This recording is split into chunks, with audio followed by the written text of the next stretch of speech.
Consideration in selection of accounting policies. The primary consideration in the selection of accounting policies by an enterprise is that the financial statement prepared and presented on the basis of such accounting policies should represent true and fair view of the state of affairs of the enterprise as at the balance sheet date and of the profit or loss for the period ended on that date. To ensure true and fair consideration, this statement issues following guidelines.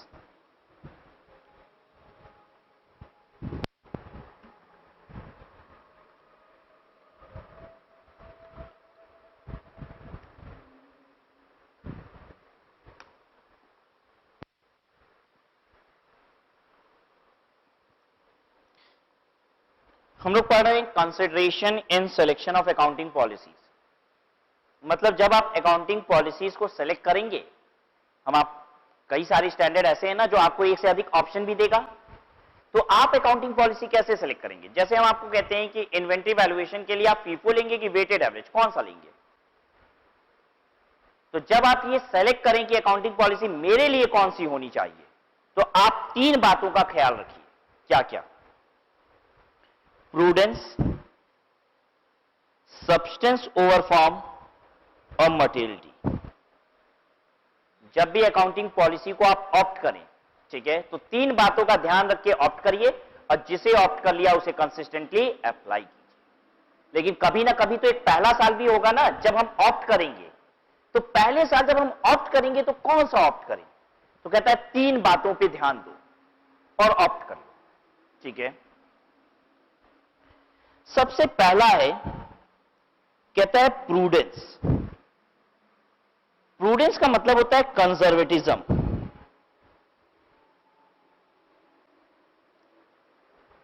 Conservatism का मतलब होता है संकोच, ठीक है। संकोच क्या होता है? सपोज आज आपका रिजल्ट आने वाला है, आपने एग्जाम दे दिया है, रिजल्ट आने वाला है और रिजल्ट जो आएगा वो वेबसाइट पे आएगा एग्जैक्ट 2 बजे। 2 बजे वेबसाइट पे रिजल्ट आ जाएगा, ठीक है। आप सब प्रिपेयर्ड हो रिजल्ट देखने के लिए। क्या बजे से? सुबह 6 बजे से ही प्रिपेयर्ड हो, रिजल्ट देखना है, ठीक है। हो सकता है कहीं जल्दी आ जाए तो, ठीक है। रिजल्ट 6 बजे से आप देखने के लिए तैयार बैठे हो, 10 बज रहा है इस समय और आप रोना शुरू कर दिए हो, रिजल्ट आया नहीं है। रिजल्ट आएगा 2 बजे और आप रोना शुरू कर दिए हो। पता है बेसिकली आपके पास रिजल्ट के बाद 2 ऑप्शंस थे, दोज वर 2 पॉलिसीज, ठीक है। क्या ऑप्शंस थे? या तो पास हो जाएंगे तो एंजॉय करेंगे और फेल हो जाएंगे तो रोएंगे। आप 10 बजे से ही रोना शुरू कर दिए। पता है इसका मतलब क्या है? Conservatism principal. आपने कंजर्व होकर सोचा, ठीक है। कंजर्व होकर सोचने का मतलब होता है कि जो अगर नुकसान है, दुख है, तो पहले उसको रिकॉग्नाइज कर लो और अगर खुशियां आएंगी तो बाद में हम उसको कंसीडर कर लेंगे। अकाउंटिंग भी यही कहता है, कहता है कि वो खर्चा है, इतना दूर है खर्चा, दिख रहा है ना, ध्यान से देखो दिख रहा है, हाँ है वो खर्चा है, रिकॉग्नाइज कर लो, तुरंत खींच के लाओ, पीएल में रिकॉग्नाइज कर लो। रेवेन्यू जहां आके खड़ी है, हम खड़े हैं हाथ पीछे करके, वो आ जाओ लगा लो गले हमको, ठीक है। रेवेन्यू है ना, अगर आके खुद रेवेन्यू आ जाएगी तब तो हम क्या करेंगे? रिकॉग्नाइज करेंगे, ठीक है। लेकिन खर्चे दूर भी होगा तो रिकॉग्नाइज करेंगे। अकाउंटिंग ऐसे ही बनता है, आप खर्चों का प्रोविजन बना लेते हो।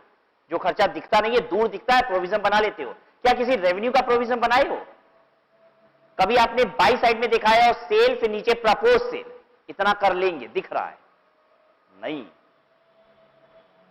कंजर्वेटिज्म क्या होता है, लेमन भाषा में समझा जाए तो दुख वो है, शायद वो दुख हमें नसीब हो, वो दुख इतना दूर है, अभी आया नहीं है, लेकिन फिर भी हम उस दुख को बाएं खोल के बुला रहे हैं, आ जाओ गले लग जाओ, और रोए जा रहे हैं, रोए जा रहे हैं। पता है ये क्या है? कंजर्वेटिज्म।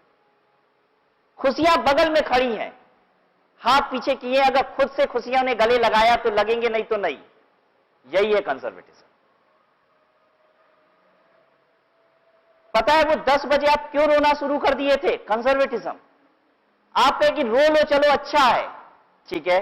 अगर उसके बाद खुशियां मनाएंगे तो ठीक भी लगेगा, कोई दिक्कत नहीं होगी। लेकिन जरा सोचिए, अगर 10 बजे खुशियां मना लेते, सेलिब्रेट कर लेते और फिर फेल हो जाते 2 बजे, क्या होता? बड़ी पिटाई होती है कि नहीं? तो ये है कंजर्वेटिज्म। आप एग्जामिनेशन हॉल से निकलते हैं और आपका दोस्त आपसे पूछता है, बताओ भाई पेपर कैसा हुआ था? बड़ा अच्छा हुआ है पेपर। आप उम्मीद कर रहे हो 80 से ऊपर आएगा।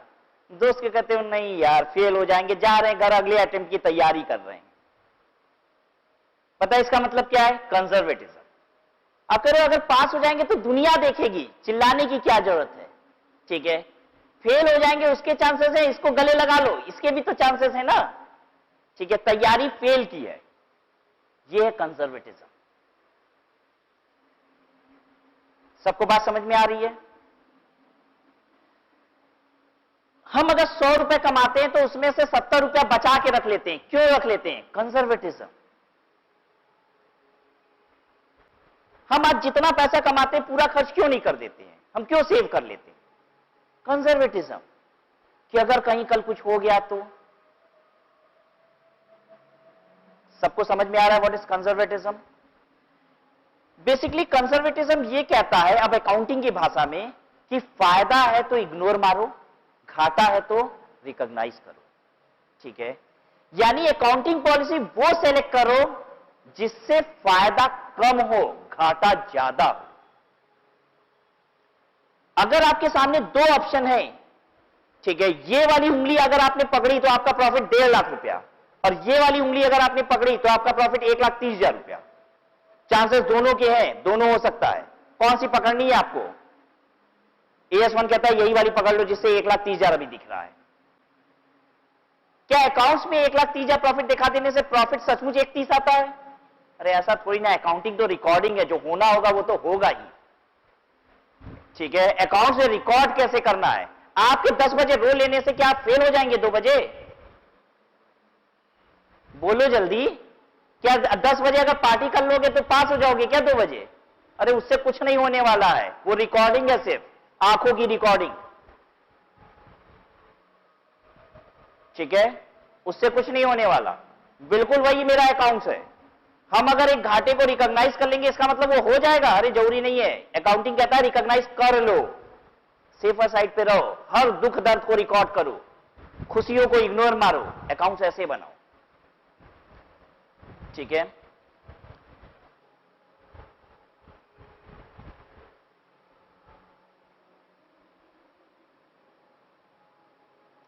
इन्वेंट्री की वैल्यूएशन किस पे होनी चाहिए? कॉस्ट पे करें कि मार्केट वैल्यू पे करें? आइए हम बताते हैं। ये मेरी बैलेंस शीट पीएल है, ठीक है। हम यहां अपना क्लोजिंग स्टॉक लिखते हैं, ठीक है। हम आपको 2 ऑप्शन दे रहे हैं, आपको जो अकाउंटिंग पॉलिसी अच्छी लगे वो बताना। एक अकाउंटिंग पॉलिसी है cost of market value which ever is lower पे वैल्यू कर दो। दूसरा हम आपके लिए एक पॉलिसी बना रहे हैं, cost of market price whichever is higher पे वैल्यू कर दो। कॉस्ट मान लो 500 रुपए है, मार्केट वैल्यू कितनी है इसकी? 600 रुपए है। एक ऑप्शन हमने क्या दिया? इन्वेंट्री अपने पीएल में किस पे दिखाओ? दोनों पे लोअर। और दूसरा ऑप्शन क्या दिया? दोनों में हायर। किस पे वैल्यू करना चाहिए? किस पे करें? दोनों से जो लोअर है या दोनों में जो हायर है? दोनों में लोअर है। दोनों में लोअर है तो प्रॉफिट, अगर यहां पे हम क्लोजिंग स्टॉक 500 लिखेंगे तो प्रॉफिट कम आएगा। अगर दोनों का हायर 600 लिख देंगे तो प्रॉफिट क्या होगा? ज्यादा हो जाएगा। कौन सी पॉलिसी सेलेक्ट करनी चाहिए? जिससे प्रॉफिट कम आए, कंजर्वेटिज्म। तो पॉलिसी पता है क्या होगी? कॉस्ट और market value which ever is lower, ठीक है। अच्छा, कभी अगर आपको एग्जाम में समझ में ना आए ना, 2 पॉलिसी है, समझ में नहीं आ रहा है कौन सी पॉलिसी अच्छी, दोनों ही तो अच्छा लग रहा है, तो पता है कौन सी पॉलिसी को सेलेक्ट कर लेना? वो पॉलिसी जिससे प्रॉफिट कम आए, क्योंकि आपकी पूरी अकाउंटिंग पता है किस पे बेस्ड है? प्रूडेंस प्रिंसिपल पे। अब प्रूडेंस का मतलब होता है कंजर्वेटिज्म, ठीक है। ये बात पता है? आप सब कॉमर्स के सारे बच्चे कंजर्व होते हैं, ये कॉमर्स के बच्चे कुछ ज्यादा ही कंजर्व होते हैं और ये संकोची होते हैं, ठीक है। क्यों होते हैं? क्योंकि क्लास 11th में हम कॉमर्स शुरू करते हैं और सबसे पहली चीज जो अकाउंट्स में सिखाई जाती है वो पता है क्या होता है? Conservatism, prudence principle. सबसे पहले कंजर्वेटिज्म सिखा देते हैं, जीवन भर कंजर्व रह जाते हैं, हमेशा दुख दर्द कोई गले लगाते रहते हैं। ठीक है,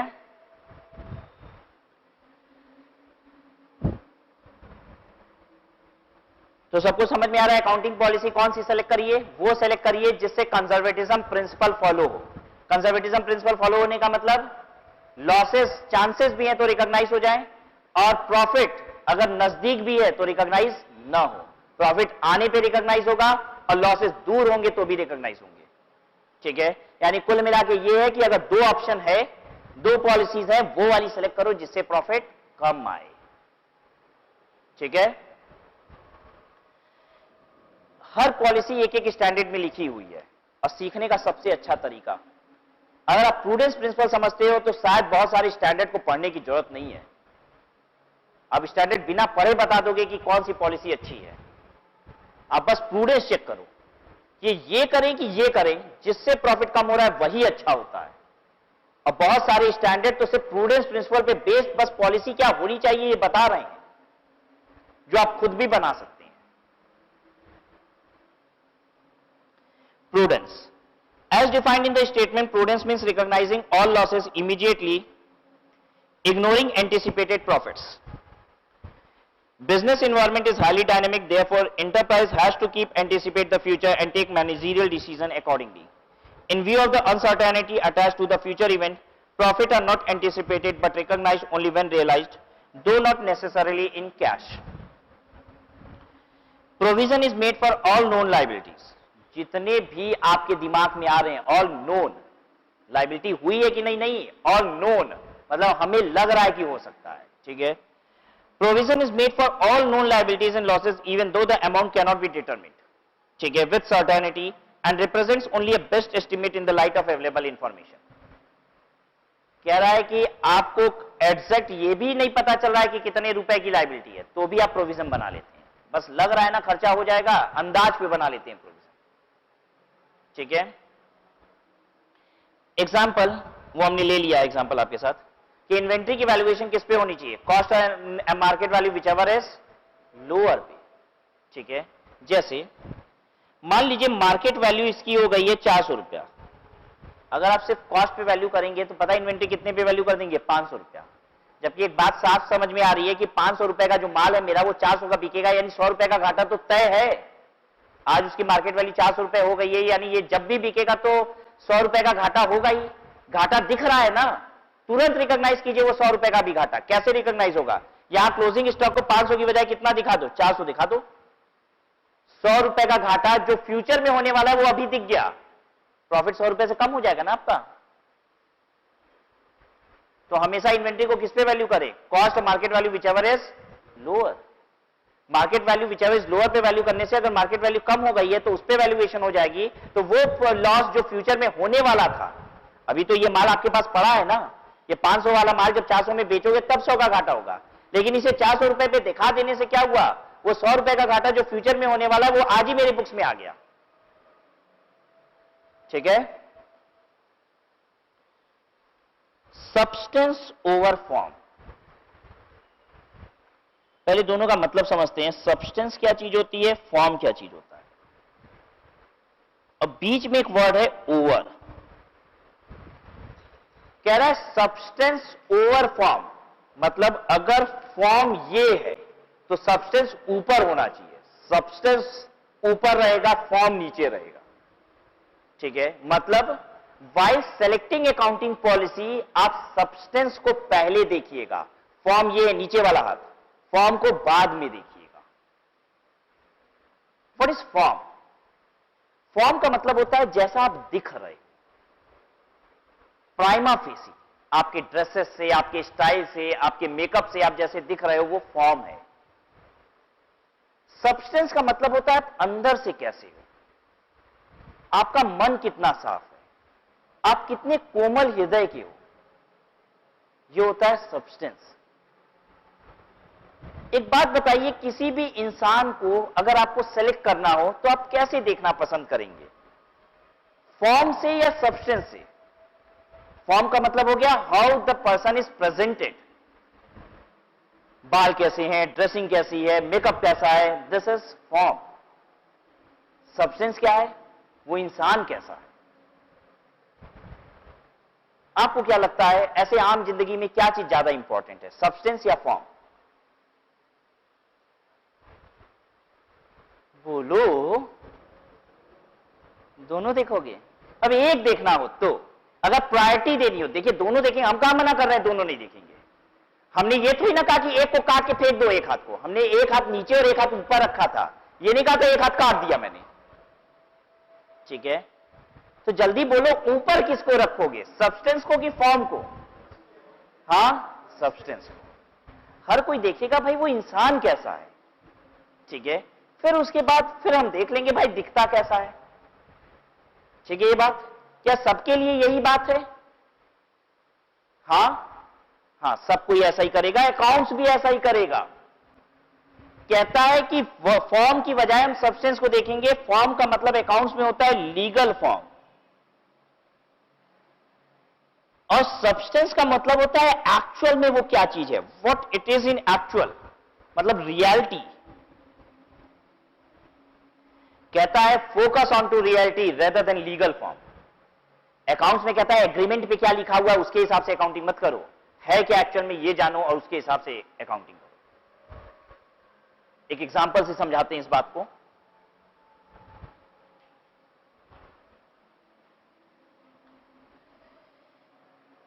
हमारे देश में उधार का सिस्टम बहुत बुरा है, क्या ये बात आप जानते हैं? इंस्टॉलमेंट सिस्टम बहुत बेकार है। जो भी कर्जा लेता है वो वापस ही नहीं करता है, और तो और कोर्ट से निकालना भी बड़ा मुश्किल होता है हमारे देश में। हमने क्यों कहा कि सिस्टम खराब है? क्योंकि कोर्ट से भी नहीं निकलवा पाते, ठीक है? कोर्ट भी यही कहता है गरीब आदमी कहां से देगा, जाओ लो, तो उधार दे दिया तो उसके बाद फंस जाओ। कोर्ट भी यही फैसला सुनाता है, जाने दो, ठीक है, अब गरीब आदमी है, क्या इसको बेच दें हम, आदमी बेच के पैसा दिला दे, क्या नहीं है तो नहीं है। कोर्ट से भी फैसला आ जाता है, आप रिकवर भी नहीं कर सकते हो। अब देखिए क्या होता है, ये वेंडर है, ये बायर है। वेंडर में सेलर एंड बायर, ठीक है? सेलर ने इसको कुछ मशीन दिया, ठीक है? कैसे दिया? इंस्टॉलमेंट सिस्टम पे, मतलब धीरे धीरे पैसा दे दे, ठीक है? अगर बायर पैसा नहीं देगा तो क्या होगा? क्या वेंडर बायर से मशीन अपनी वापस ले सकता है? नहीं ले सकता है, क्योंकि इस वेंडर ने लीगली उस बायर को मशीन बेच दी है।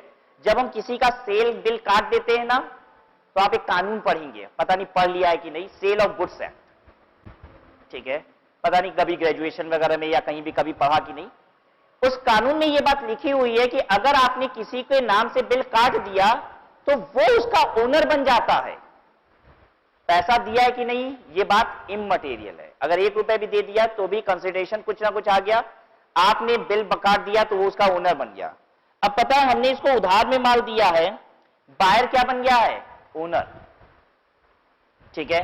अगर ये पैसे नहीं देगा तो हम मशीन नहीं ले सकते, क्योंकि मशीन का ओनर वो है। हम इसको बस प्रेशराइज कर सकते हैं, पैसा दो, क्योंकि एग्रीमेंट में लिखा हुआ है कि हम पैसे लेंगे इससे हर महीने। हम कोर्ट में भी जाएंगे तो पता है हम क्या बोलेंगे? हम कहेंगे पैसे दिलाओ, ये नहीं बोल सकते मशीन दिलाओ। कोर्ट में जाके बोलेंगे मशीन दिलाओ तो कोर्ट में मेरा केस ही एडमिट नहीं होगा, क्योंकि हम गलत डिमांड कर रहे हैं। हमें बोलना होगा पैसे दिलाओ। अब कोर्ट क्या कहेगी? कहेगी पैसे हैं कहां के दिलाएं, ठीक है? हाँ, उसके बाद ये फैसला जरूर आ सकता है कि पैसे नहीं है तो कोर्ट कह सकती है चलो मशीन बेच के पैसे दिलाते हैं। और ये बात समझ में, ये रिकवरी के प्रोसीजर्स होते हैं, लेकिन ये नौबत जनरली नहीं आती है, ठीक है? बहुत लंबा समय खींचता है, इसमें रिकवरी होती नहीं है। अब लोगों ने इस सिस्टम को खत्म किया है धीरे धीरे। हमारे देश में एक सिस्टम बहुत तेजी से प्रचलित हो रहा है जिसका नाम है हायर परचेज सिस्टम। इसमें वेंडर क्या करता है? बायर को मशीन देता है ऑन हायर परचेज। इस एग्रीमेंट में यह लिखा होता है कि ये जो बायर है ये ओनर तब बनेगा जब इसने आखिरी पेमेंट भी कर दी है। ये हमेशा पेमेंट देता रहेगा, हर महीने देता रहेगा, ठीक है? और जब आखिरी पेमेंट दे देगा तब ओनर बनेगा। अब ये बीच में जैसे ही ये बायर पेमेंट नहीं देता है, ये वेंडर जाता है, मशीन उठाता है और ले आता है। किसी से पूछने की जरूरत नहीं है, कोर्ट से पूछने की जरूरत नहीं है, मशीन किसकी है? वेंडर की है। एग्रीमेंट में साफ लिखा हुआ है वो मशीन उसकी कब होगी? जब आखिरी पेमेंट दे दिया है। जब चाहे जब ये वेंडर जाएगा और मशीन वापस ले आएगा। ठीक है? क्या इस वेंडर ने बायर को मशीन इसलिए दी है? अंदर से सोचिएगा, अंदर से, ऊपर से नहीं, अंदर से। ठीक है? मतलब ड्रेसेस मत देखिएगा, ठीक है? हृदय से बात करिएगा। ठीक है? ये वेंडर ने मशीन बायर को क्यों दी है? किसी दिन वापस ले लेना है इसलिए दी है क्या? हां? नहीं, अरे वो बेच दिया है। बेसिकली वो होता क्या, अगर वो बेच देता ना और इंस्टॉलमेंट बोलता कि हम पेमेंट लेंगे तो फंस जाता बेचारा। उसने बस नाम परिवर्तित किया, वो बेच ही रहा है, बस नाम रख दिया है उसका हायर परचेज, ताकि वो सेफ रहे एकदम, कभी भी पैसा उसका डूबे ना। अगर डूबने लगा तो खर्च से मशीन ले आएगा।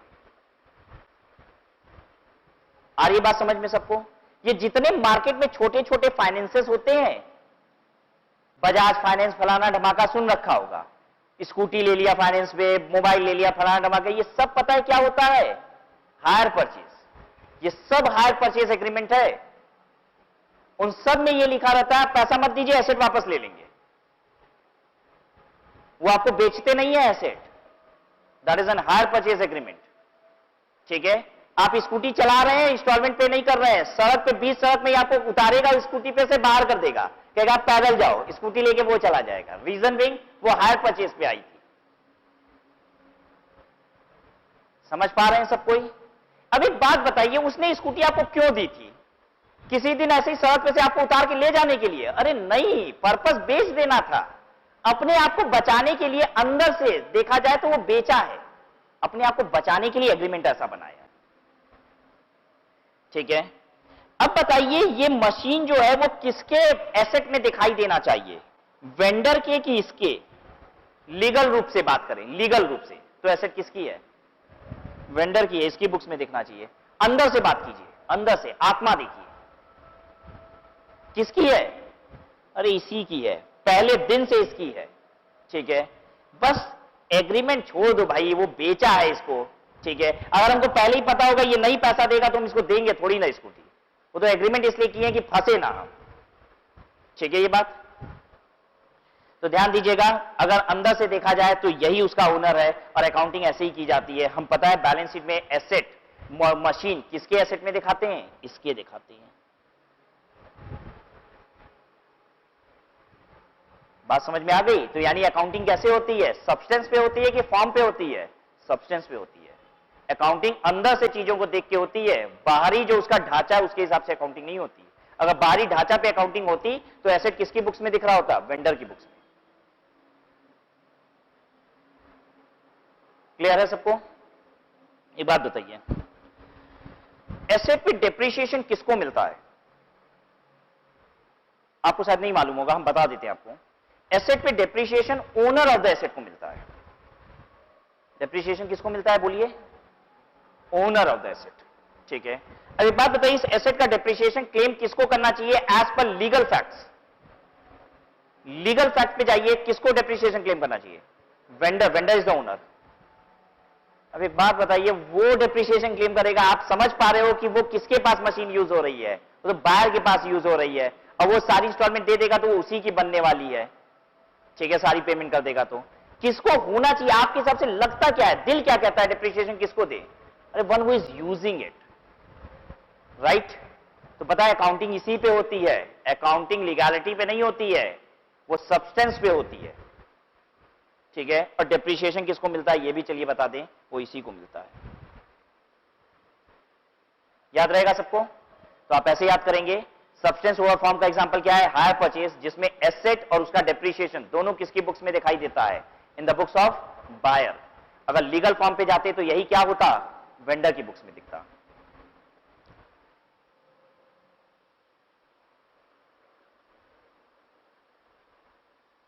यही एग्जांपल लिखा हुआ है जो हमने आपके लिए पढ़ दिया। मटेरियलिटी, हर मटेरियल आइटम का डिस्क्लोजर होना चाहिए। आप अकाउंटिंग पॉलिसी ऐसी सेलेक्ट कीजिए जिससे जितनी भी बात मटेरियल है वो डिस्क्लोज हो। ऐसी कोई भी पॉलिसी मत सेलेक्ट कीजिए जिससे जरूरी बात डिस्क्लोज ना हो। What is material information? Material information उसे कहते हैं जिसके जानने से जानने वाले को, जिसके पता लगने से पता लगने वाले को फर्क पड़ता है। अगर आप हमें कोई ऐसी बात कहते हैं जिससे हमें फर्क पड़ता है तो वो बात मेरे लिए इंपॉर्टेंट है, मटेरियल है। आपने हमें कोई बात कही और हमें उससे फर्क नहीं पड़ा तो दिस इज इमटेरियल। ठीक है, ध्यान दीजिएगा, एक पर्टिकुलर बात मेरे लिए मटेरियल और आपके लिए इमटेरियल हो सकती है। ये पर्सन टू पर्सन डिफर करता है। यानी मटेरियलिटी का कोई कॉन्सेप्ट नहीं है, मटेरियलिटी का कोई वर्ड नहीं है कि सर बताइए ना अच्छा क्या चीज फर्क पड़ता है। नहीं, वो एंटिटी टू एंटिटी डिफर करता है। ठीक है, अगर मान लीजिए आपके जेब में 1 रुपए का कॉइन था और कहीं गिर गया, रास्ते में कहीं गिर गया, घर पहुंचे वो नहीं मिल रहा है, फर्क पड़ेगा कि नहीं पड़ेगा आपको? जनरल बात करिए, जो होगा फैक्ट बोलिएगा। नहीं पड़ेगा, आपको गिर गया होगा। ठीक है, आपकी जेब में 2000 का नोट था, रास्ते में कहीं गिर गया, घर पहुंचे वो देख रहे हो नहीं है, अब पड़ेगा नहीं पड़ेगा? अब ये कह रहा है देखिए नहीं पड़ेगा। That's what I said, that's what I said कि शायद सबके लिए एक ही चीज मटेरियल नहीं होता। इसका 5000 रुपया रोज गिरता है, इसको क्या फर्क पड़ेगा? ठीक है, तो महाराज 1 लाख रुपया गिर गया, फर्क पड़ेगा? 1 लाख में इसको फर्क पड़ रहा है। ठीक है, तो कैन आई से कि 2000 is material? No, I can not say 2000 is material. I can only say कि जो चीज से आपको फर्क पड़ता है, बस। ठीक है, ये बात आइए समझते हैं अकाउंटिंग के टर्म्स में इस बात को। तो मटेरियलिटी समझ में आ गया ना सबको? What is materiality? मटेरियलिटी का मतलब होता है those items which can influence decision of user of financial statement. लिख दें, those item which influence decision of user of financial statement, इसे मटेरियलिटी कहते हैं।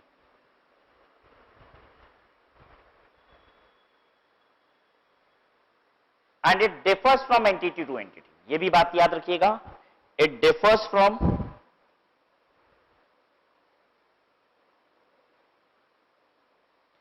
Entity to entity.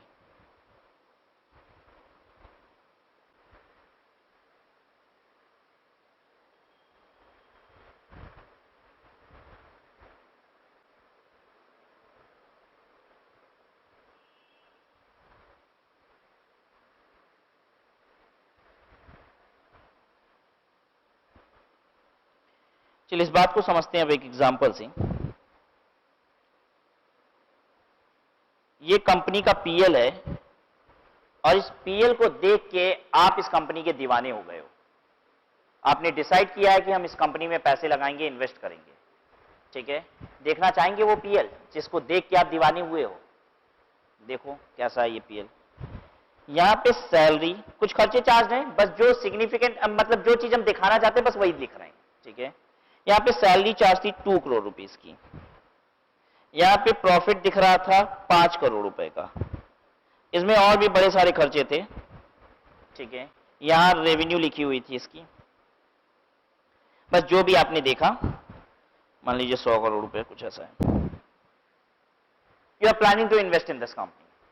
ठीक है, लेकिन जब आपने इन्वेस्ट कर लिया तो आपको एक बात पता चली। क्या पता चला मालूम है? ये जो सैलरी 2 करोड़ रुपए है, ये 2 करोड़ नहीं थी, ये एक्चुअल में सैलरी थी 2 करोड़ 1,000 रुपीस। 1000 रुपया कम था। बेसिकली क्या हुआ था हम आपको बताएं, 2 करोड़ की सैलरी पे हो चुकी थी, 1000 रुपए की सैलरी आउटस्टैंडिंग थी। मतलब एक स्टाफ की एक दिन की सैलरी बस आउटस्टैंडिंग थी। ठीक है, वो पे नहीं हुई थी। अब अकाउंट तो एक्रूवल बेसिस पे बनता है ना, तो एक्रूवल बेसिस पे तो कितना होना चाहिए था सैलरी चार्ज? 2 करोड़ 1,000 रुपीस, और सब 2 करोड़ का चार्ज कर दिए थे। जैसे ही पता चला हम आग बबूले एकदम। हमको बताओ, ये बात पता होती तो हम इन्वेस्ट करते इस कंपनी में। अब आप अपनी बात बताओ, आपको क्या फर्क पड़ेगा? आप इन्वेस्ट कर चुके हो, जैसे ही पता चला कि 1000 रुपए के आउटस्टैंडिंग सैलरी सब चार्ज नहीं किए थे बदमाश, प्रॉफिट यानी गलत था, अब आपके ऊपर क्या असर हुआ है आप बताइए? कुछ हुआ? कुछ नहीं। अरे कुछ नहीं, 2 करोड़ की सैलरी में 1000 रुपया नहीं चार्ज हुआ है तो इससे कोई आंधी तूफान नहीं हो गया। अगर ये प्रॉफिट 1000 कम होता तो क्या हम कुछ और डिसाइड कर लेते क्या? अरे ऐसा कुछ नहीं है, ठीक है। हमें कुछ भी परिवर्तन नहीं हुआ है मेरे मन में, मेरे डिसीजन में कोई भी अंतर नहीं आया है। अगर उस समय हमने डिसाइड किया था कि हम लगाएंगे पैसा तो आज भी लगाएंगे पैसा, यही डिसीजन है। यानी ये जो आइटम है ये मटेरियल नहीं था। What was not material? 1000 outstanding salary not being charged in PL was not material. What is not material? A salary of rupees 1000 which has not been charged in PL is not material. ठीक है?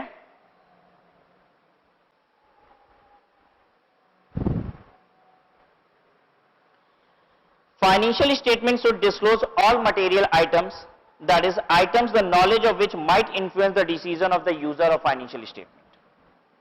The materiality of an item is decided on the basis that whether non-disclosure of the item will affect the decision making of the user of accounts.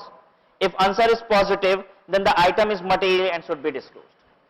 कहता है आप ऐसे सोचो करो कि क्या अगर हम ये बात नहीं बताएंगे तो यूजर ऑफ फाइनेंशियल स्टेटमेंट का डिसीजन बदल जाएगा कुछ?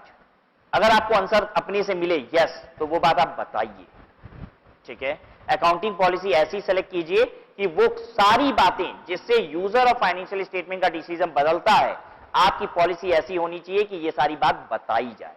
न बताने वाली पॉलिसी नो, ठीक है। The statement does not mean that the immaterial information should not be disclosed.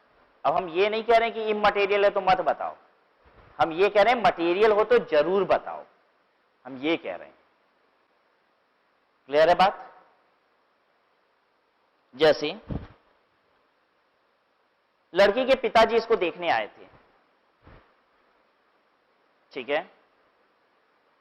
इससे पूछा, पता चला है कि तुम जुआ खेलते हो। उसने साफ साफ बोला, हाँ yes, I usually play cards and I may lose from rupee 1 lakh to 10 lakh per day. This is my quota. उन्होंने पूछा कि कोई और बुरी आदत, कोई और बुरी आदत? तो अगर मान लीजिए ये सिगरेट भी पीता है या दारू पीता है और ये बात ये न बताए तो पता है ये क्या है? मटेरियल इंफॉर्मेशन है जो इसने हाइड किया है, ये मैंडेटरी था, बताना था। लेकिन ये हर दिन 1 घंटे टीवी देखता है और टीवी पे कार्टून चैनल देखता है। अब हालांकि ये भी ऐसे देखा जाए तो ठीक नहीं है, अब इस एज में आके कार्टून चैनल तुम 1 घंटा देखते हो तो बात उचित नहीं है। ये बात भी लड़की के पिता को पता होनी चाहिए, लड़की को ये बात पता होनी चाहिए कि मेरा होने वाला पति कार्टून देखता है, ठीक है। तो क्या हम भी उस कार्टून को झेल पाएंगे कि नहीं? ठीक है। लेकिन that thing is not that material. ध्यान दीजिएगा, अगर ये बात इसने नहीं बताई है तो चलेगा, लेकिन हम ये नहीं करें कि ये बात नहीं बतानी है। बात समझिए हम क्या कह रहे हैं। मटेरियल है तो बतानी है, इमटेरियल है तो नहीं बतानी है, ये नहीं कह रहे हैं। मटेरियल है तो बतानी है बस, इमटेरियल इसके ऊपर छोड़ें। 1 घंटा टीवी कार्टून चैनल देखते हो, बता दो तो भी ठीक है, नहीं बताओगे तो भी चलेगा, ठीक है। लेकिन दारू वाली बात बतानी पड़ेगी, ठीक है। चलिए आगे देखिए। देखिए ये सारी बात इसलिए बोल देते हैं ना कि आपके दिमाग में बात सेट हो जाती है, फीड हो जाती है, कि जब एग्जाम में अगर एक क्वेश्चन आया जिसमें लिखता है ये बात कि इमटेरियल इंफॉर्मेशन हम डिस्क्लोज नहीं करेंगे, ठीक है, तो कहिए कि नहीं डिस्क्लोज क्यों नहीं करेंगे, करिए ना। वो मटेरियल डिस्क्लोज करना मैंडेटरी है, इमटेरियल करिए या मत करिए, ठीक है। The statement does not mean that the immaterial item should not be disclosed. Disclosure or non-disclosure of an immaterial item is left at the discretion of the accountant. ये आपके ऊपर छोड़ दिया है, ठीक है। But disclosure of material information is made mandatory. Material mandatory है और immaterial क्या है? Optional है, ठीक है। Example: any penalty paid by an enterprise should disclose separately, even though the amount paid is negligible. Payment of any tax should tax also should be disclosed separately and not to be merged with office expenses or miscellaneous expenses. कह रहा है जैसे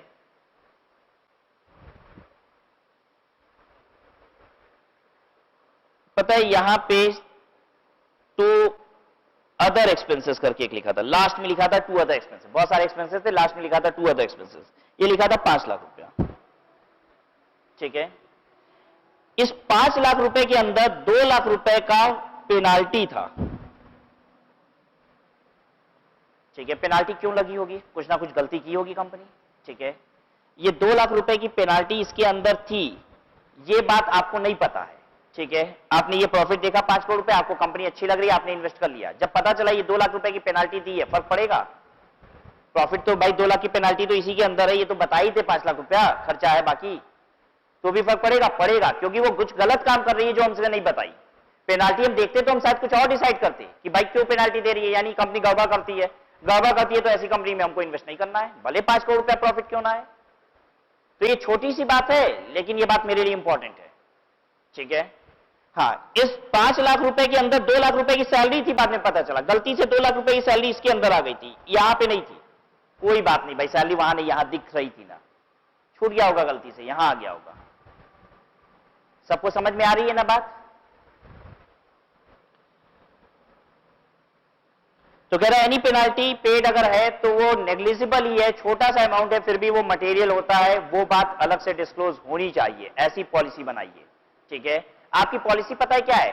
छोटे मोटे खर्चे को मर्ज करके दिखाया जाएगा अदर एक्सपेंसेस पीएल में, और ये हर कोई करता है, ये कोई गलत बात नहीं है, हर कोई करता है, ठीक है। ये जितने छोटे मोटे खर्चे होना है, 10 रुपया 20 रुपया 50 रुपया, तो वो सब हम अलग अलग थोड़ी ना पीएल में रखते हैं, 50 पन्ने का पीएल ही बन गया तब तो, उन सबको मर्ज कर देते हैं, अदर एक्सपेंसेस लिख देते हैं, मिसलेनियस एक्सपेंसेस लिख देते हैं और चार्ज कर देते हैं, ठीक है। हर एंटिटी में ऐसा होता है, लेकिन इसका मतलब ये नहीं है कि पेनाल्टी भी उसके अंदर घुसा देंगे, क्योंकि पेनाल्टी एक ऐसी चीज है जो कुछ गलत करने पे आपने पे की थी, वो बताइए, शेयर होल्डर जानना चाहते हैं इस बात को, ठीक है। वो मत डालिएगा उसके अंदर, भले ही वो 50,000 की क्यों ना थी, क्या छोटे खर्चे मर्ज कर देते तो 50,000 भी उसी के अंदर डाल दिए, नहीं, अलग से बताइए। तो अगर आपकी पॉलिसी ऐसी है कि छोटे खर्चों को मर्ज किया जाएगा, तो भी पेनाल्टी के लिए ऐसी पॉलिसी मत बनाइए।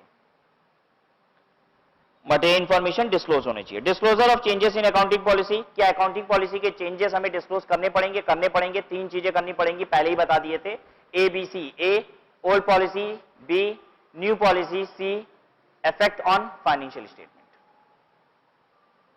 Any change in the accounting policy which has material effect in the current period or which is reasonably expected to have a material effect in the later period should be disclosed. In case of a change in accounting policy which has a material effect in the current period, the amount by which any item in the financial statement is affected by such change should be disclosed to the extent ascertainable. Where such amount is not ascertainable, wholly or in part the effect should be indicated. वही बात लिख रहा है, कह रहा है कि जब भी आप पॉलिसी को चेंज करते हैं तो उसका फाइनेंशियल अकाउंट्स पे आपके क्या इफेक्ट पड़ेगा वो बताइए, और अगर आप इफेक्ट नहीं बता पा रहे कितने रुपए का असर आ रहा है, ठीक है, तो आप ये बात भी लिखिए कि हम नहीं बता पा रहे कि कितने रुपए का असर आ रहा है, मतलब इफेक्ट बताना है और नहीं बता पा रहे हो, जैसे आप कैलकुलेट नहीं कर पा रहे कि अगर ये पॉलिसी ना लगा के ये लगाए होते तो क्या होता, अंतर कितना होता, नहीं बता पा रहे हैं, तो ये बात लिख दीजिए, ठीक है। The effect should be indicated कि amount cannot be ascertained, ठीक है। तो amount will have to be reflected, and in case you do not reflect the amount, what you will have to do? You will have to write this fact कि I cannot ascertain the amount. So this was AS1. हम लोग कुछ questions देखते हैं कि exam में कैसे questions frame हो जाते हैं। This is all together a theoretical standard, आपने सिर्फ थ्योरेटिकल बात यहां पे पढ़ी। AS1 क्या है? कुल मिला के 2 चीजें, disclosure of accounting policies and दूसरा फंडामेंटल अकाउंटिंग एजम्पशन, जिसे डिस्क्लोज नहीं करना है। This all together in theoretical standard. इससे कैसे क्वेश्चंस फ्रेम हो सकते हैं वो कुछ देखते हैं हम लोग। Describe the term accounting policy. Accounting policy क्या है? कर लेंगे डिफाइन? यस। अकाउंटिंग पॉलिसी क्या होता है बताएंगे, accounting principle and method of applying those principles, ठीक है। फिर आपको क्वेश्चंस हो सकते हैं। Question number 2, indicate few areas in which different accounting policies may be adopted by different enterprises. कितने सारे तरीके की अकाउंटिंग पॉलिसीज होती हैं, क्या क्या अकाउंटिंग पॉलिसीज है, उसके कुछ एग्जांपल्स बताइए कह रहा है। तो बता दीजिए, डेप्रिसिएशन में, WDV लगाएं कि SLM, ठीक है। एक्सपेंडिचर ऑन कंस्ट्रक्शन में, एक्सपेंडिचर कंस्ट्रक्शन में अगर हो रहा है तो उसको कैपिटलाइज करें, ठीक है, राइट ऑफ करें, डेफर कर दें। फॉरेन करेंसी अगर आइटम है तो हम उसको एवरेज रेट पे रिकॉर्ड करें या TT बाइंग रेट पे रिकॉर्ड करें, ये वाला समझा देते हैं आपको। आज हमने एक मशीन खरीदी है $100 की विदेश से। अपनी बैलेंस शीट में हम एसेट कितने की दिखाएं? $100। इंडिया में जो बैलेंस शीट PL बनेगा उसमें सारी फिगर किसमें होनी चाहिए? रुपी में। आप डॉलर में खरीदे तो भी उसको रुपी में कन्वर्ट करके रुपी में ही दिखाएंगे। हम डॉलर में अकाउंटिंग नहीं कर सकते इंडिया में। ये बात पता है आपको? अच्छा, कि ये बात सबको पता है कि हम डॉलर में अकाउंट्स नहीं लिख सकते? हाँ, अगर नहीं पता है तो जान लीजिए, you can not right accounts into any currency other than Indian currency, ठीक है। आपको इंडियन करेंसी में ही अपने अकाउंट्स लिखने होंगे। क्या आपके ट्रांजैक्शन फॉरेन करेंसी में होते हैं? ऐसा हो सकता है, बिल्कुल हो सकता है, तो उसे कन्वर्ट करना पड़ता है, ठीक है। अब अगर मशीन हम $100 की खरीदे और पेमेंट भी किए हैं अभी, तो जितना इक्विवेलेंट रुपी पेमेंट किए उतने की रिकॉर्ड कर लोगे। लेकिन अगर पेमेंट नहीं किए, उधार में लाए हो, तब क्या करें? अब बात यहां आती है, कन्वर्जन की जरूरत वहीं पड़ती है। लेकिन अगर हम खरीद पेमेंट कर दिए तब तो जितना पेमेंट किए $100 के लिए जितना पेमेंट किए रुपी में उतना रिकॉर्ड कर देंगे, ठीक है। लेकिन अगर पेमेंट नहीं किए तो आज का हम डॉलर का रेट देखेंगे। और डॉलर का रेट पता है कैसे होता है? ऐसे होता है, ₹61.20 डैश देके ₹61.80। आज का रेट लिख दें। आज मोटा मोटी ये रेट चल रहा है, ₹63.40 डैश ₹63.90। ये डॉलर का रेट है। क्या मतलब हुआ? डॉलर के अगर कोई भी फॉरेन करेंसी का आप रेट लेंगे ना तो आपको टू वे कोट मिलता है। इसे कहा जाता है टू वे कोट। दो रेट होता है। ये होता है पहला वाला बाइंग रेट और दूसरा वाला होता है सेलिंग रेट,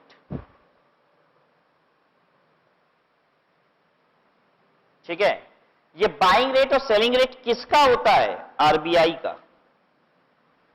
आरबीआई कहती है आज आप डॉलर, आरबीआई कहती है आज हम डॉलर कितने का खरीदेंगे? ₹63.40 का।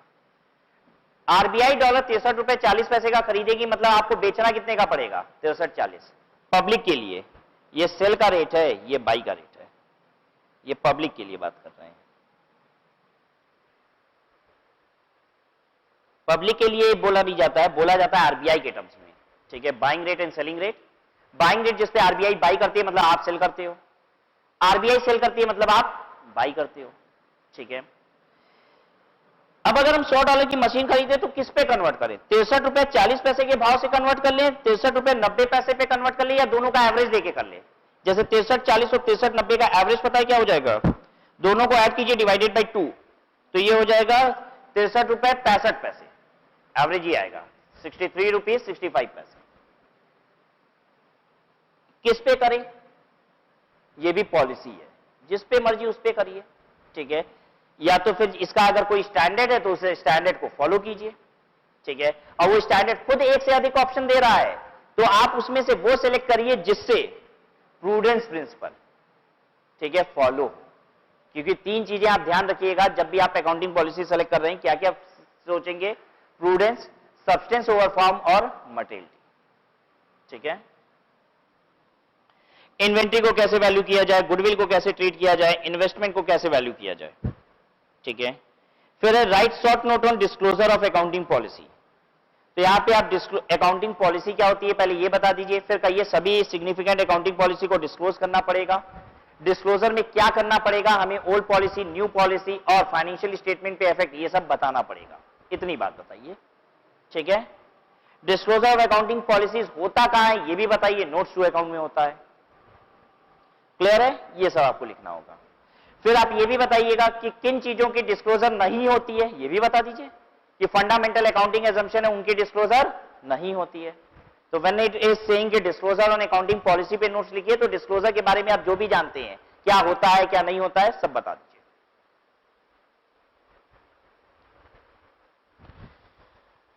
What are the financial indicators to be considered for evaluating assumption of going concern? कैसे पता चलेगा कि एक एंटिटी गोइंग कंसर्न है कि नहीं है? कैसे पता चलेगा? कहता है कुछ इंडिकेटर मिलते हैं उसके। इंडिकेटर्स का मतलब क्या है? कुछ है ऐसा, जब वो बंद होने वाली होती है ना कोई भी कंपनी, तो कुछ ऐसा इशारा हमको मिलता है जिससे समझ में आता है कि वो बंद हो रही है। वो इशारे क्या क्या है? कह रहा है बताओ। कह रहा है कैसा इशारा आपको मिलेगा कि ये कंपनी बंद होने वाली है, ये बात आपको पता चल जाए? तो कहते हैं निगेटिव नेटवर्थ। अगर एक कंपनी की नेटवर्थ निगेटिव हो जाए, नेटवर्थ पता है क्या होता है? Equity share capital, preference share capital और रिजर्व सरप्लस, तीनों की जोड़ होती है नेटवर्थ। और पता है ये निगेटिव कब हो जाता है? जब equity share capital, preference share capital से ज्यादा आपके रिजर्व एंड सरप्लस का निगेटिव फिगर हो जाए। रिजर्व एंड सरप्लस का निगेटिव फिगर कैसे हो जाता है? जब लॉसेज होते हैं। तो reserve and surplus loss negative हो गया। रिजर्व एंड सरप्लस में क्या होता है? आपका पीएल का बैलेंस होता है। अगर आपका रिजर्व एंड पीएल निगेटिव हो रहा है तो रिजर्व एंड सरप्लस निगेटिव हो गया। और टोटल नेटवर्थ निगेटिव कब हो जाएगी? जब इक्विटी शेयर और प्रेफरेंस शेयर से ज्यादा आपके लॉसेज हो गए। ठीक है, अब बताइए एक इंडिकेटर है कि नहीं ये कंपनी बंद हो जाएगी? अरे कैपिटल से ज्यादा लॉस है, 10 करोड़ रुपए की शेयर कैपिटल, उससे ज्यादा हम लॉस करके बैठे हैं, अब कहां टिकेंगे? ठीक है, negative working capital. Working capital आप समझते हैं current asset minus current liability. Current asset minus current liability negative आ जा रही है, मतलब करंट लायबिलिटी ज्यादा है, करंट एसेट कम है मेरा। Fixed term borrowing approaching maturity without realistic prospect. जितना आपने लॉन्ग टर्म लोन्स ले रखे हैं उसका समय आ रहा है मैच्योरिटी का, और 1 रुपया पे करने की आपकी औकात नहीं है। 3 करोड़ रुपए का डिवेंचर मैच्योर होने वाला है 2 महीने बाद, और आपके पास 2 रुपया नहीं है बैंक अकाउंट में। क्या मतलब है इसका? शायद आप बंद हो जाओ। अब एडवर्स की फाइनेंशियल रेशियोज, जो की फाइनेंशियल रेशियोज हैं, मतलब GP ratio, NP ratio, capital turnover ratios, मतलब बिजनेस में जो हम रेशियोज निकालते हैं, ठीक है, अपने फाइनेंस को चेक करने के लिए, क्या वो सब एडवर्स चल रहे हैं। जीपी निगेटिव चल रहा है तो जीपी रेशियो निगेटिव में जा रहा है, एनपी निगेटिव चल रहा है, सब एडवर्स चल रहे हैं।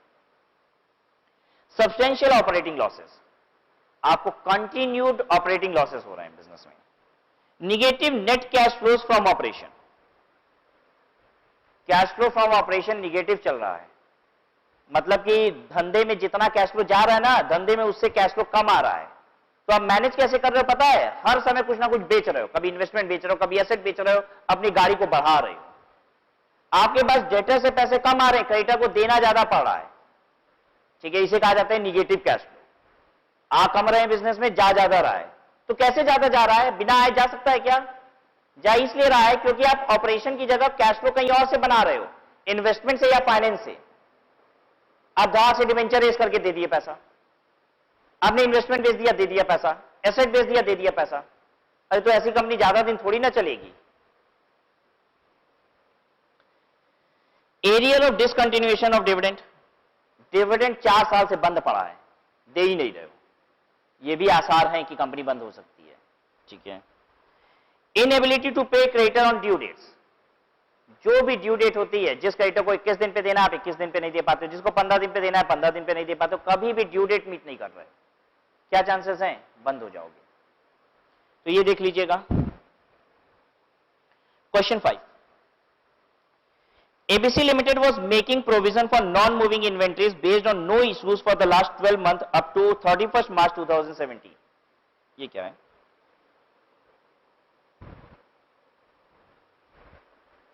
बेसिकली जब हम अपना अकाउंट्स बनाते हैं ना, तो आपको तो ये बात पता है कि प्रूडेंस प्रिंसिपल पे अकाउंट्स होना चाहिए। कोई भी नुकसान अगर लग रहा है आपको होने वाला है तो वो नुकसान बुक्स में आ जाए। ठीक है, हमने यहां अपने पीएल में लिखा बाई क्लोजिंग स्टॉक, कितने का? 10 लाख रुपया। ठीक है, और यहां मेरा प्रॉफिट आ रहा है इससे 3 लाख रुपया। क्या सचमुच मेरे पास स्टॉक 10 लाख का है? हां बिल्कुल सही है, एकदम सही पीएल है। लेकिन एक बात, इस 10 लाख रुपए के क्लोजिंग स्टॉक में 3 लाख रुपए का क्लोजिंग स्टॉक ऐसा है जो बिकेगा ही नहीं। हम बता रहे हैं ना, नहीं बिकेगा, वो बिकेगा ही नहीं। तो एक बात बताइए, 3 लाख रुपए का आपको नुकसान होने वाला है? 3 लाख रुपए का खरीदे हो, कोई माल नहीं बिकेगा तो 3 लाख का घाटा होगा, जो हमको अभी आज पता है, आज ही समझ में आ गया है। ठीक है, पिछले 2 साल से वो नहीं बिका है, पिछले 5 साल से नहीं बिका है, हम समझ गए वो बिकेगा ही नहीं। तो एक काम करिए, इस क्लोजिंग स्टॉक में से 3 लाख रुपए का प्रोविजन बना दीजिए और इसको कितने का दिखा दीजिए, 7 लाख। ठीक है, वो 3 लाख रुपए का क्या था? Non moving stock. ठीक है, दो चीजें होती है, एक होता है slow moving stock. Slow moving का मतलब धीरे धीरे निकलेगा, लेकिन यहां पे क्वेश्चन में क्या कह रहा था? नॉन मूविंग स्टॉक, निकलेगा ही नहीं, निकल ही नहीं रहा है। अच्छा, अब ये लोग नॉन मूविंग किसको कहते हैं? सबका अपना अपना तरीका होता है, देखो। ठीक है, ये लोग नॉन मूविंग किसको कहते हैं? जो नो इश्यूज होता है फॉर द लास्ट 12 मंथ, मतलब 12 महीने में पिछले अगर नहीं निकला माल ना, तो ये लोग कहते हैं कि ये नॉन मूविंग है, मतलब अब नहीं निकलेगा। क्या हर दुकानदार ऐसा ही बोलता होगा? नहीं, कोई जरूरी नहीं है। ठीक है, बेसिकली बहुत सारे ऐसे भी होंगे, अगर हम हो सकता है ऐसी दुकानदारी करते, 3 महीने में माल नहीं निकला तो हम बोल देते हम नहीं निकलेगा, क्योंकि मेरी चीजें बहुत जल्दी जल्दी क्या होती है, नया वर्जन आते रहता है। ठीक है, जैसे मोबाइल ट्रेड है, क्या मोबाइल ट्रेड को और जींस के ट्रेड को दोनों को आप एक से कंपेयर कर सकते हो? नहीं। अगर जींस साल भर भी नहीं बिकी है तो चांसेस हैं बिकने के, लेकिन मोबाइल अगर 6 महीना नहीं बिका है तो चांसेस बहुत मिनिमाइज हो जाते हैं बिकने के, क्योंकि उसी का नया मॉडल आ जाता है। हर कंपनी तो नया मॉडल लाती जाती है। ठीक है, तो जो हम कहना चाह रहे हैं बात समझ में आ रही है कि नॉन मूविंग कहना, ये तो डिपेंड करता है इंडस्ट्री पे।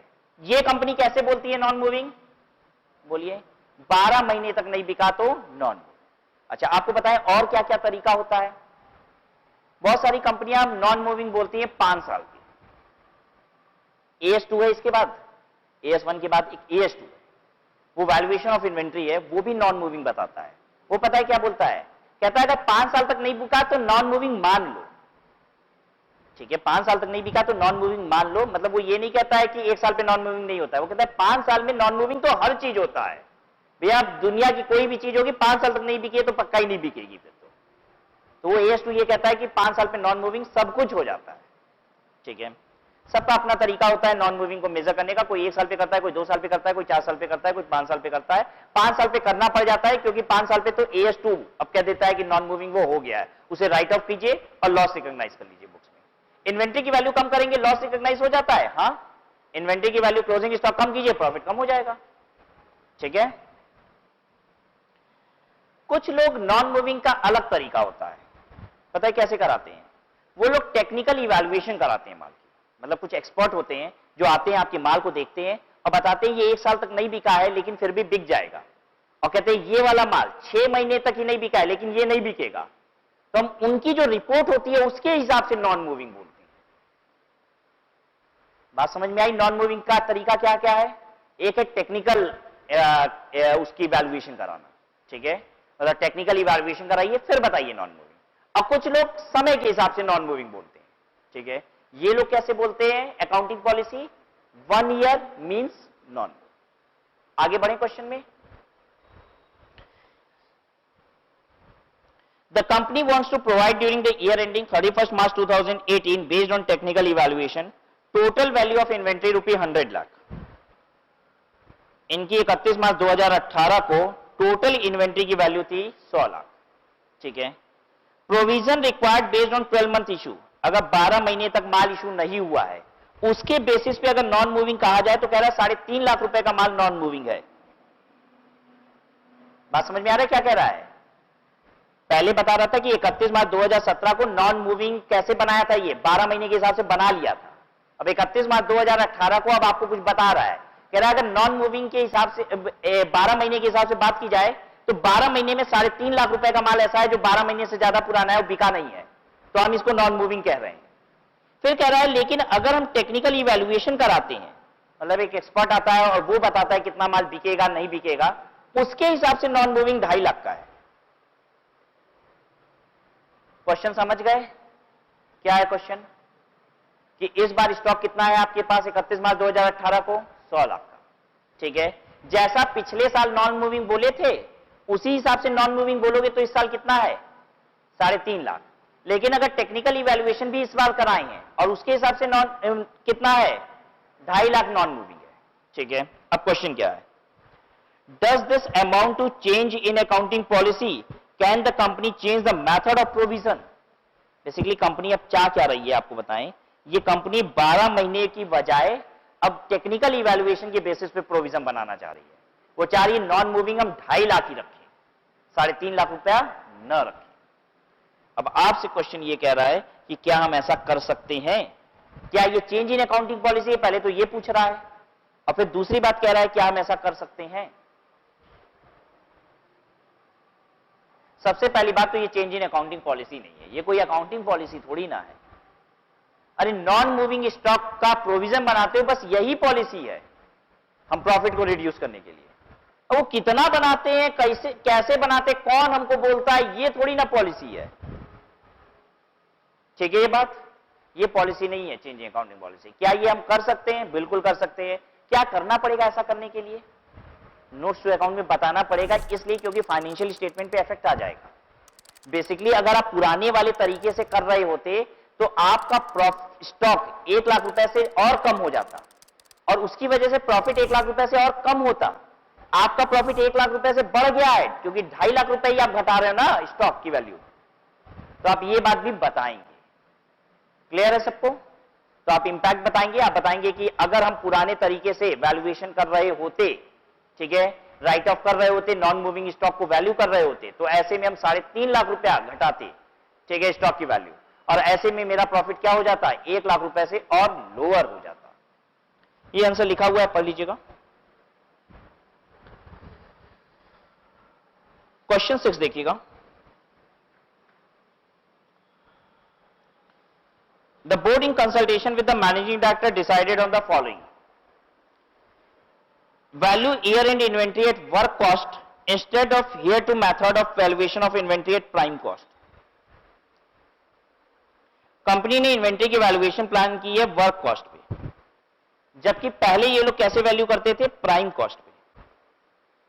प्राइम कॉस्ट का मतलब होता है डायरेक्ट कॉस्ट और वर्क कॉस्ट का मतलब होता है फैक्ट्री कॉस्ट, मतलब फैक्ट्री में जितना खर्चा लगा है, मतलब direct plus indirect. Work cost क्या होता है बताते हैं? वर्क कॉस्ट का मतलब होता है direct cost plus indirect cost, दोनों फैक्ट्री वाला, ठीक है। और प्राइम कॉस्ट का मतलब क्या होता है? डायरेक्ट कॉस्ट फैक्ट्री वाला।